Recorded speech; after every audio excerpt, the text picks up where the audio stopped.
We are on hydrocarbons. We've looked at hydrocarbons so far in many different ways. Most fossil fuels are hydrocarbons. A lot of, here, let's put that up here. Fossil fuels are hydrocarbons. And also, we'll talk later about VOCs, volatile organic compounds. Most of those are hydrocarbons as well. Examples like methane, propane, butane, ethane, different types of natural gas here. It's really a diverse group of organic compounds, mainly made up of hydrogen and carbon. Main ones, methane, and then benzene. Methane is natural gas. Benzene is a product normally found with petrol or oil. Methane is a colorless, odorless gas, principal component of natural gas. Let me underline that there. Odor of natural gas comes from introducing or putting in sulfur, deliberately added so you can tell that natural gas is there. So you don't accidentally have an explosion. You don't light a match or anything. Medium-sized hydrocarbons such as benzenes are liquid at room temperature and many of them are volatile, which means they interact with other molecules very easily, and they can move over they can diffuse over big distances rapidly. Methane is a potent greenhouse gas. Is linked to global warming. Methane, another source of that, is from livestock, like my little drawing down here. Human health effects. Hydrocarbons appear to cause no adverse effects. Some injure the respiratory tract, and the others have been demonstrated to be carcinogenic, meaning causing cancer.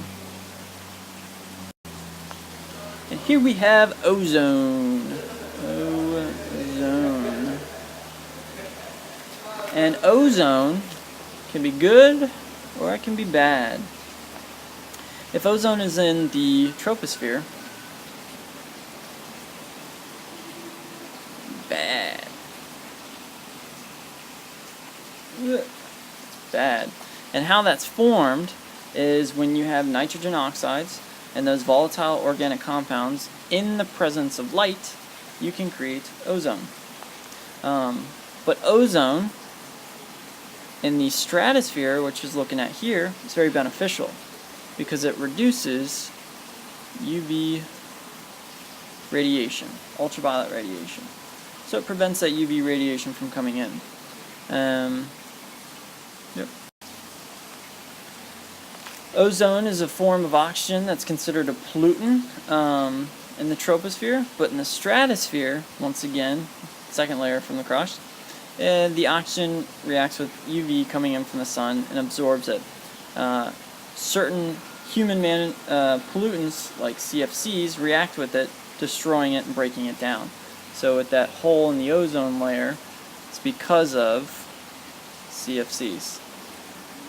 So ozone in the stratosphere is good. Ozone in the troposphere, bad. Here we go, once again, troposphere, the layer where we interact with. Ozone is a human man-made secondary pollutant. Ground level ozone does not replenish the stratospheric ozone. It breaks up way before it is able to drift up there. Ozone in the troposphere is a secondary pollutant. Forms when sunlight interacts with nitrogen oxides and volatile hydrocarbons. The most harmful component of photochemical smog is ozone, and it reduces air visibility and causes quite a bit of health problems.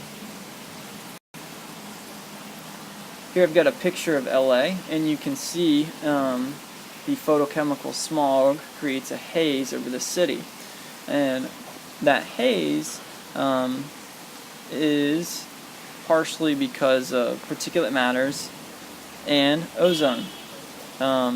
An environmental impact of ozone, it stresses plants and reduces their vigor of growing. And chronic ozone exposure lowers crop yields as much as 35%. Human health effects, here we go again, irritates eyes and causes inflammation of the respiratory tract. Symptoms of ozone exposure can be of burning of the eyes, coughing, and chest discomfort.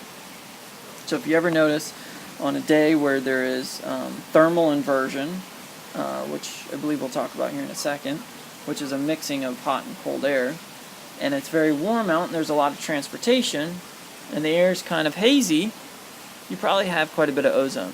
And if you notice some discomfort in your eyes, chest, or throat, it might be because of the ozone. Ozone also brings on asthma attacks and suppresses immune systems. And we have a group of other air toxins, like chlorine, lead, hydrochloric acid, formaldehyde, which we'll talk a little bit more about, radioactive substances such as radon, fluorides, and these are present in the air in lower concentrations. Although in high concentration, or areas with high concentration, can pose threats. They can be potentially harmful, pose long-term health risks to people that live around chemical factories, incinerators, and other facilities that use those products. We can see down here in the highest concentration, or chronic cancer risks. Which one's the highest? Yeah, formaldehyde. And then we have chromium, benzene, which comes from a lot of petrol products, carbon tetras, chloroform. So you can see the highest concentration of cancer risks really comes from formaldehyde. Looking at the primary source of primary air pollutants, we've got carbon monoxide, nitrogen oxides, particulate matter, sulfur oxides, and volatile organic compounds. You can see carbon monoxide highest from transportation, nitrogen oxides highest from transportation, particulate matter highest source from other sources, probably like agriculture and construction, removing that vegetation. Sulfur oxides, highest production from, burning coal. And volatile organic compounds, either transportation or industry. And the main source for a lot of these primary pollutants is from transportation and industry. Hint, hint, wink, wink.